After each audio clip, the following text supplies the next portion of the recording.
Hoy vamos a meternos de lleno con uno de los textos más influyentes de la historia, el Nuevo Testamento. Pero, ojo, para entenderlo de verdad no basta con leerlo, hay que hacer un viaje en el tiempo, hasta su origen, a un mundo de imperios, de rebeliones y de debates apasionados que fueron los que le dieron forma a las palabras que llegaron hasta nosotros. Y esa es la gran pregunta que va a guiar todo este recorrido. ¿Cómo pasó? ¿Cómo es que un puñado de textos antiguos se convirtió en un libro que, literalmente, le dio un giro a la historia mundial? Y les adelanto algo, la respuesta no es nada sencilla. El viaje de estos escritos, desde ser cartas sueltas o historias contadas de boca en boca hasta volverse un libro unificado, esa es una historia mucho más compleja y fascinante de lo que uno se imagina. A ver, vamos por partes. Empecemos por lo más básico, que muchas veces es lo que más se malinterpreta, el propio nombre. ¿Qué significa realmente Nuevo Testamento? Porque la clave y la primera gran sorpresa está justo ahí, en esa palabra, testamento. Ok, primero que nada, hay que quitarnos de la cabeza la idea de un testamento como el de una herencia. En el griego original, la palabra que se usaba era diateque, y eso no tenía que ver con dejarle propiedades a alguien, no. Se refería a un pacto, un acuerdo súper solemne, algo que de verdad cambiaba las reglas del juego. Y esto es lo que nos abre la puerta a la idea central de dos grandes pactos. Y aquí está el punto crucial. Para los primeros cristianos, sus escritos no venían a reemplazar la Biblia hebrea, para nada. Ellos la veían como el cumplimiento de las promesas que ya estaban ahí, en lo que ellos pasaron a llamar el Antiguo Testamento. O sea, no son dos historias diferentes, sino más bien una sola gran historia que continúa. Y este dato es fascinante. Estos textos no se escribieron en el latín elegante de los emperadores ni en el griego clásico de los filósofos. Se escribieron en griego koiné, o sea, el idioma de la calle, del mercado, el que hablaban los soldados y los comerciantes. Un lenguaje para la gente común, lo que nos dice que desde el inicio la idea era que el mensaje fuera accesible para todo el mundo. Bueno, ya que entendimos qué significa el título, ¿qué tal si abrimos el libro? ¿Qué nos encontramos adentro? Pues no es una sola obra. Es más bien como una pequeña biblioteca, una colección de 27 libros muy diferentes entre sí que podemos agrupar en 4 grandes géneros para entenderla mejor. La colección se organiza así. Arranca con los Evangelios, que son 4 retratos distintos de la vida de Jesús. Le sigue el libro de los Hechos, que es como la secuela de acción, narrando la expansión increíble de la iglesia primitiva. Después viene el bloque más grande, las epístolas, que son básicamente cartas para guiar a las nuevas comunidades. Y todo termina con el Apocalipsis, un libro profético súper simbólico. Ahora, esas 21 cartas o epístolas no son todas iguales.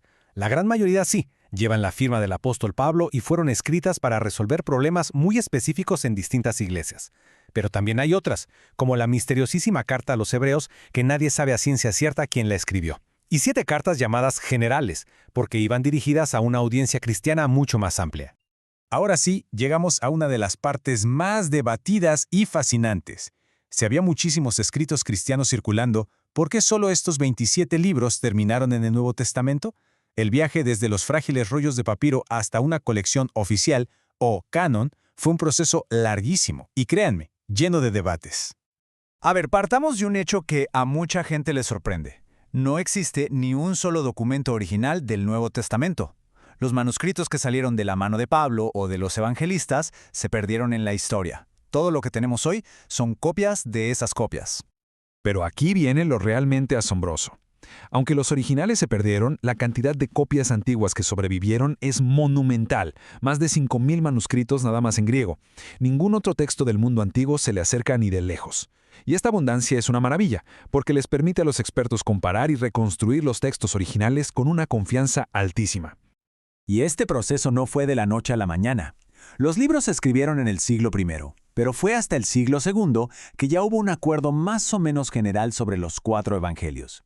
El consenso final sobre la lista completa de los 27 libros tardó todavía más, consolidándose hasta finales del siglo IV. Fueron siglos de proceso. Ya esta lista oficial de libros aceptados se le llama el canon. La palabra viene del griego canon, que significaba literalmente vara de medir.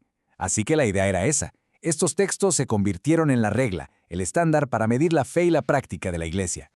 Pero claro, ningún texto nace en el vacío. Para entender de verdad el Nuevo Testamento, tenemos que sumergirnos en el mundo tan turbulento del siglo I, una época de ocupación militar, de tensiones políticas y un hervidero de ideas religiosas, todo bajo la sombra del Imperio Romano.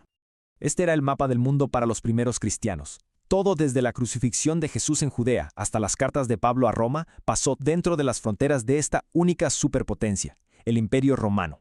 Su influencia lo definía absolutamente todo. Y si le hacemos suma a Judea, el epicentro de la historia, la tensión era palpable. El poder estaba dividido en capas. Estaba el gobernador romano como Poncio Pilato, los reyes locales que le servían a Roma, la autoridad religiosa judía y, por si fuera poco, los grupos rebeldes que querían la independencia. Era una verdadera olla a presión a punto de estallar. Y aquí nos encontramos una de las grandes ironías de la historia. El mismo imperio romano que ejecutó a Jesús fue el que sin quererlo puso la infraestructura perfecta para que el cristianismo se expandiera. Sus excelentes calzadas, sus caminos, fueron las autopistas que permitieron que los misioneros y sus ideas viajaran más rápido y más lejos que nunca. Pero el conflicto no era solo político. En lo religioso, Jerusalén era un hervidero de ideas. Lejos de ser un bloque unificado, el judaísmo del siglo I estaba formado por un montón de grupos y facciones, y cada uno tenía su propia interpretación de la fe y la ley.